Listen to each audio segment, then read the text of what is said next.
up, guys? Welcome back to the channel. Quick YouTube exclusive for you guys today because we have some breaking news regarding our beloved Washington Commanders.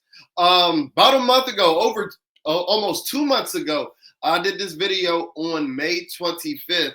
I told you that the Commanders have a Terry McLaurin problem. I know that I've ran my victory laps. I've tooted my own horn in telling my foresight. But it seems like these problems that I mentioned in that video came to a head today. And the reason that I said this is because within the last hour, NFL national media pundit Adam Schefter has reported that Washington wide receiver Terry McLaurin, who is seeking a new contract, did not report to training camp today per source. McLaurin was not present for the Commanders' conditioning test today. That marked the unofficial start of training camp. All other players are present and accounted for. So Terry McLaurin is officially a holdout of 2025 Commanders training camp. And I'll be honest, I'm a little bit shocked. I'm not necessarily shocked that Terry isn't taking part on any on-field activities. But if you guys aren't familiar, if you guys didn't know, Terry McLaurin is losing $50,000 per day every day that he sits out and holds out of Washington Commanders training camp, where he's just not even present. So I personally thought that Terry McLaurin was going to hold in something that Jamar Chase did last year, where he was present every day at training camp, but he didn't participate in any on-field drills while they were ironing out their contract situations. And we saw that Jamar didn't even come to a contract resolution until the end of the season. So I'm rather curious to see what happens with Terry McLaurin. Because I'll be quite honest, when Dan Quinn and Adam Peters had their pre-training camp press conference this morning, Adam Peters didn't speak with a lot of conviction for my liking. He didn't speak with enough conviction for my liking as if he was assured that a deal with Terry McLaurin was going to be done or get done. Let me know if you guys have checked out that press conference. Let me know if I'm tripping. Let me know if I'm reading into things. But I can't be reading into things too much because just hours after that press conference, it's reported that Terry McLaurin doesn't show up to the beginning of Commanders training camp. And I'll be lying if I didn't say that my alertness on the panic meter didn't rise up a little bit when I saw this Adam Schefter tweet. And I've seen a couple of people from the local media and the local reporters talk about this was expected and things of that nature.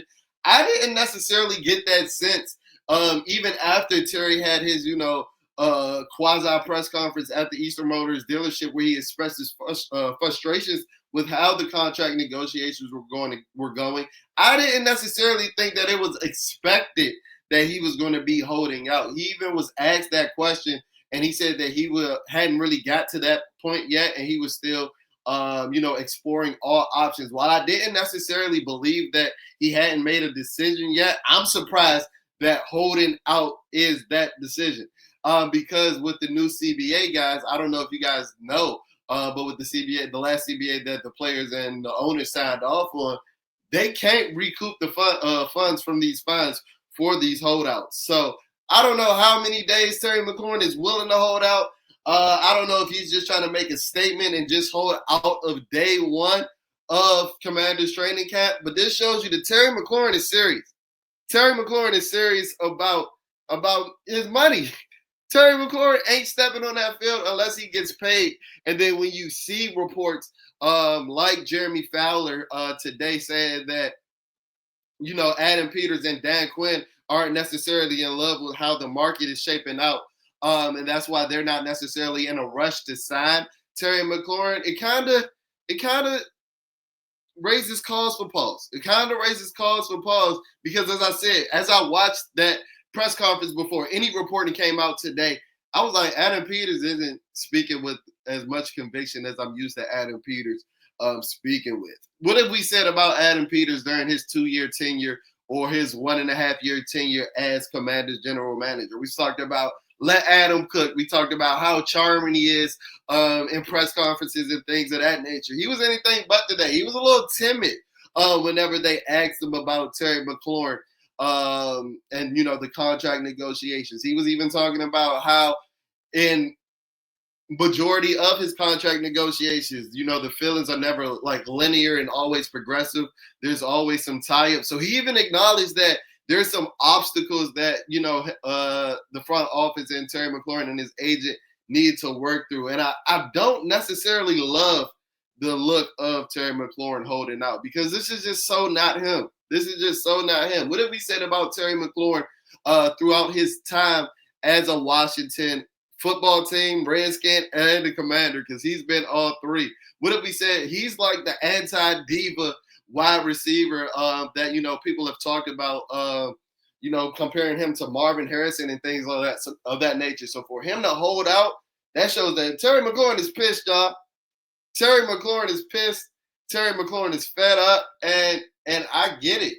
I get it. Like I said before, I understand, when people say that Terry McLaurin isn't a top 10 wide receiver. While I think that, the season that he had last year put him in the top 10, I didn't think that Terry McLaurin was a top 10 receiver before last season. So I understand where, Adam Peters is looking as if like, Terry, you're at age 30. These are all the things that I talked about in that video I did almost 2 months ago. Consider everybody's consensus top 15 will agree that Terry McLaurin's in that, right? Well, the top 15, Terry McLaurin is going to be the second oldest wide receiver going into the 2025 season, just behind Tyreek Hill, right? So that makes his situation peculiar because Tyreek Hill came into the league in 2016. Terry McLaurin came into the league 3 years later.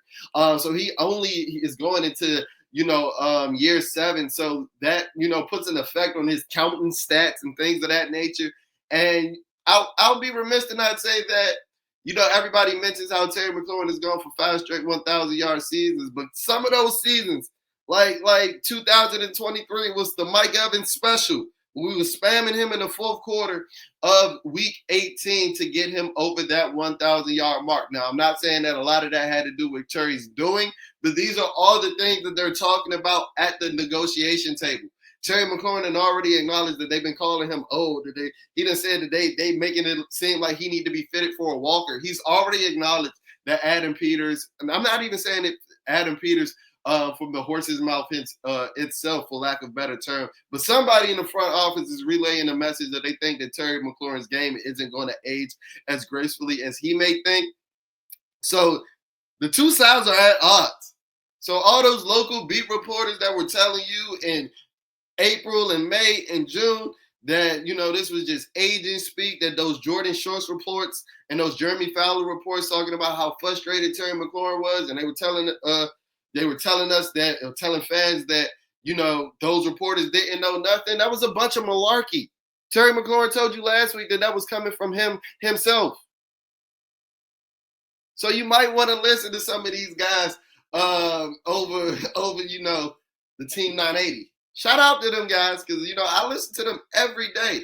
But, they still have those burgundy and gold tinted lenses on in a sense, especially where the guy like Terry McLaurin. And speaking of that and the burgundy and gold tinted lenses, I believe that Adam Peters actually touched on it today in the press conference because he mentioned that, he knew that Terry McLaurin was a beloved figure in the Washington Commanders community before, becoming the Washington Commanders GM prior to the 2024 season. But he even said, I didn't even know it was to this extent. I didn't know how much everybody in the community and everybody in the building adored Terry McLaurin. And to me, that was kind of like GM speak and the politically correct way to say that I'm not loving Terry McLaurin as much as y'all do. And in a sense, I kind of understand it. Terry McLaurin was not an Adam Peters draft pick.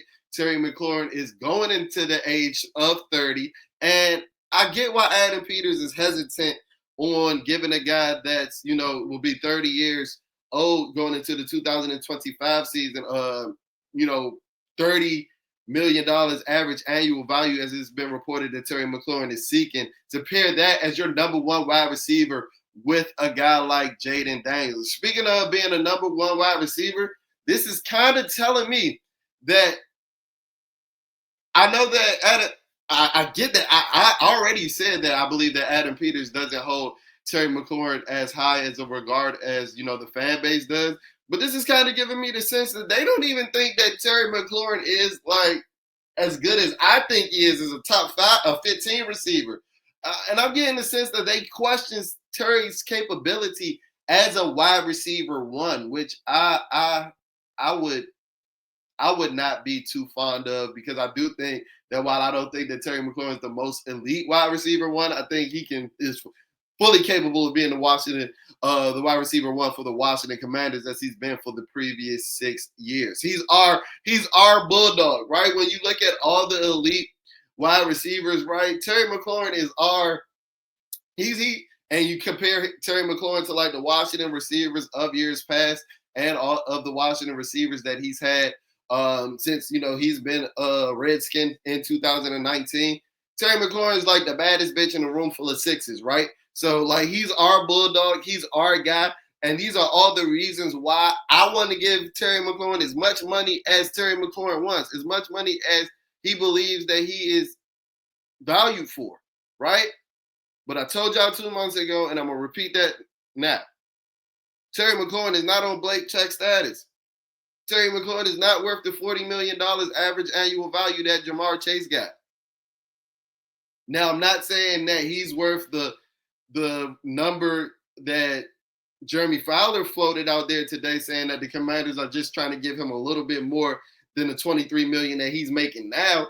So that would put him in the ballpark around $25 to $26 million.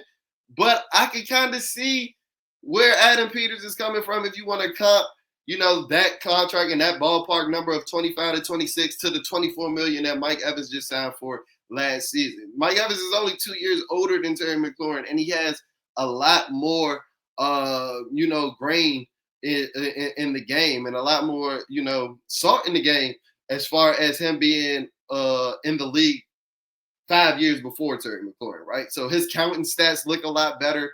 And his average per game numbers and per season stats are just as good. So I understand why the Mike Evans comp is the comp that people are throwing out there, that the front office is trying to track Terry McLaurin closer to. And I get why Terry McLaurin wants to be comped or wants to be paid at around that $30 million annual value mark.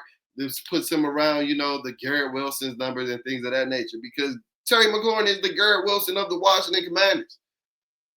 Just as I can comp Terry McLaurin to Mike Evans, I can comp Terry McLaurin to Garrett Wilson as well. And he just meets in the middle of that age spectrum as well. So this is going to be an interesting development, seeing how these next couple of days play out. But Terry McLaurin is officially a holdout for Commanders Camp 2025.